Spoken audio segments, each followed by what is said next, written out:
Hey boxing fans, welcome to another edition of Boxing for Real. I'm your host, Don Omega, and I want to talk about, this week we want to talk about Mosley Vargas 2, the rematch coming up. And let's get started. Mosley Vargas 2, the rematch, here it comes. It's coming up this week on pay-per-view. I don't think the fight should be on pay-per-view, but it is, so what can you do? We're going to have to order it, so, go ahead and order. It's worth it. Now, Mosley Vargas 2, my pick. I think Mosley's going to beat Vargas. I think he's just going to outbox him completely. Put on a boxing clinic.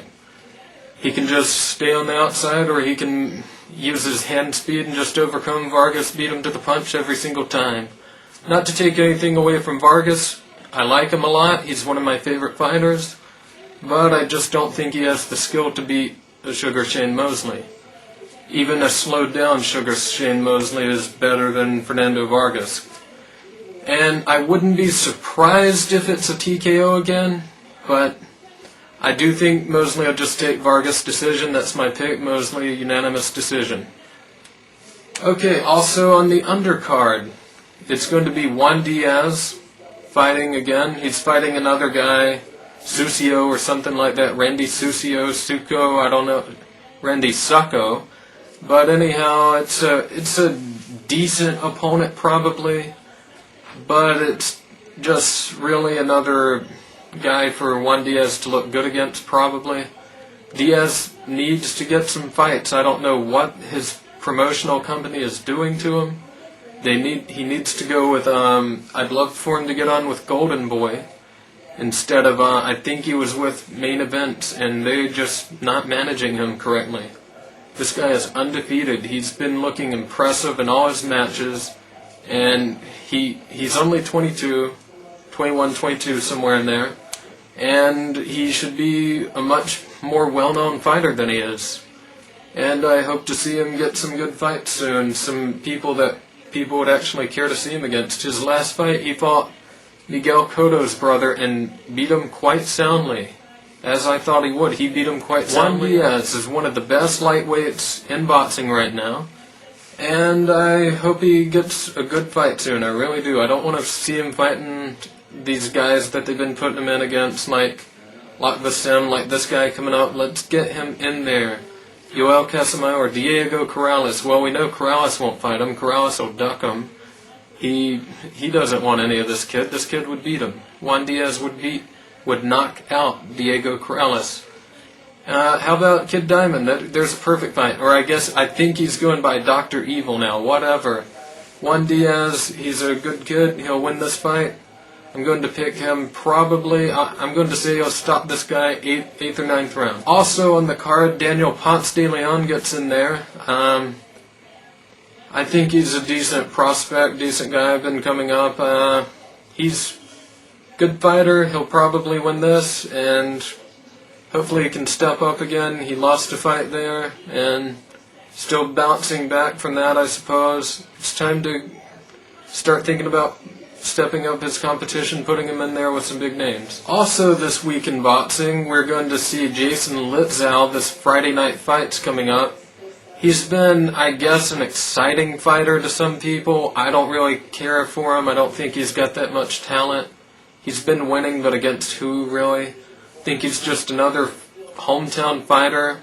And I think as soon as he steps up, I really pick him to lose. As soon as he steps up, he'll win this fight. He'll look impressive doing so, probably.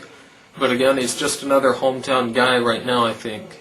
I'm not saying step up right away, but because he is still a prospect and everything. And I never like seeing prospects being rushed, but whenever he does finally leave Ohio or wherever he is, some Midwest state I'm pretty sure, I don't really see him doing a whole lot. So take that for what it's worth. Carlos Famoso Hernandez, he might get in one more big fight against someone like maybe a Diego Corrales or something. I'm sure Corrales would love to fight him because that's someone Corrales could beat. So don't be too surprised if Corrales ends up not fighting Freitas or Casamayo or Juan Diaz. Watch for him to try to fight someone like Carlos Hernandez. In overseas action this weekend, we have Felix Sturm fighting Javier Castillejo, and I'm sure Sturm will win this fight. It's in Germany, I'm pretty sure. And I don't really see him losing a fight over in Germany if it goes the distance. Castillejo would basically have to stop Sturm. I don't really see that happening. Sturm seemed like a fairly talented guy whenever he fought De La Hoya, which he basically beat De La Hoya. I mean, it was De La Hoya's worst performance, one of his worst performances. It wasn't the Hopkins fight where he got stopped, but it was one of De La Hoya's worst performances. De La Hoya looked completely out of shape in the fight, and Sturm took advantage, did well in the fight. And we haven't really seen him back here. I wouldn't mind seeing him fight someone like Winky Wright or Jermaine Taylor. I'd pick either one of them over him. I'd pick Edison Miranda over him. But he's a good, decent fighter that someone can beat, hopefully. Also this weekend, over in Japan, my boy Justin, Para Jamo, whatever, his friend, his gym mate, the guy that's supposed to be the next great hope of Japan, Kuroki, he's the strawweight, the minimum weight. He's going to be fighting just to tune up. He's going to knock this guy out. My pick this week for Kuroki will be KO1. KO1. Maybe two.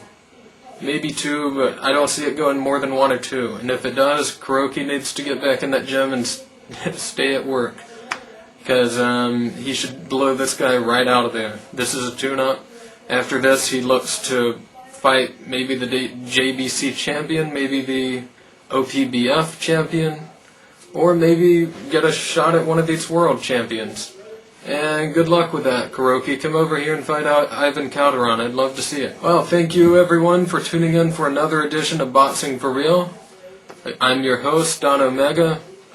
The Iron Truth couldn't be here for these episodes. I guess he fell asleep or something, who knows. But remember, you can always email us at boxingforreal@gmail.com. And also check us out, omegafights.com. And that's going to be the show for this week. Thanks for tuning in. See ya.